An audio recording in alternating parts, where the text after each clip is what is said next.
ఇప్పుడు చెప్పండి నాకు ఏమంటాడు? మంచిది, మంచి నమ్మకం కలిగి ఉన్నారు అంటారా?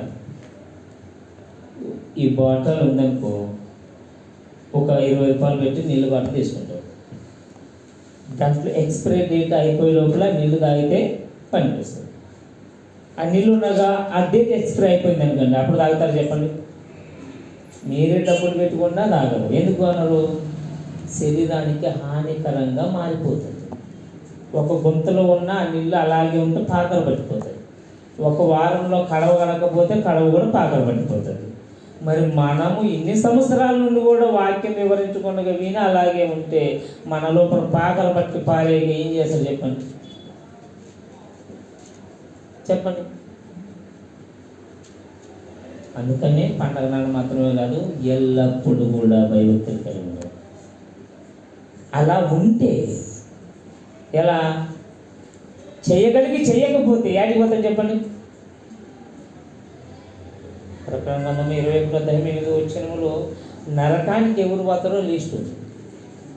పిరికివారును, అవిశ్వాసులను, అంటే ఎంత విన కూడా విశ్వాసం ఉండదు ఇళ్ళకి. అట్లా నాకు కొంచెం ఇట్లా చెప్పి అయిపోయింది, చర్చ అయిపోయా మర్చిపోతాడు. పిరికి వారును, అవిశ్వాసాలను, అసహాయులను. అసహాయులు అంటే అర్థమేంటో తెలుసా? ఎవరన్నా మంచి పాట పాడినా వాసుకోరు, ఎవరన్నా వాక్యం చెప్పినా అన్న వచ్చి అన్న లోపల ఇది ఏం చేస్తారంటే డౌన్ అయిపోతుంది. కొత్తగా ఎవరైనా చెప్తుంటే కన్నా మనం మాట్లాడకూడదు, కానీ ఆయన పేరు కూడా అవసరం లేదు. ఒక పిల్లగాడు, మన పిల్లగాడే మరాఠీల చేతికి అంతా తిరిగి పాటలు పాడుతూ తిరుగుతుంటే అన్న ఏమన్నాడంటే, నీ పెద్దోడిపోయా మమ్మల్ని ఏం పట్టించుకుంటావు? ఈయన పాస్టర్ ఎంకరేజ్ చేసేది విడిచిపెట్టి మమ్మల్ని పట్టించుకోకపో, నీ పెద్దోళ్ళని తిరుగుతావు అంటే అర్థం ఏంటి? నీ తిరగద్దనా, ఎదగద్దనా? ఎంకరేజ్ చేయాలి, లేదా వాళ్ళకి అర్థమయ్యే రీతులు చెప్పాలి.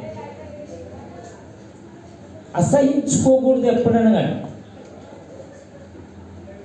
ఇంకా నాకన్నా నీవు బాగు చెప్పాలి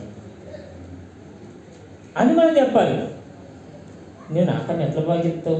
నిన్న మన బైబిల్ పెడుతుంది కదా, నిన్న మన పాటలు పాడుతున్నావు కదా, నీవెందుకు ఇంత టాలెంట్ చూపిస్తావు? ఇలా కాబట్టి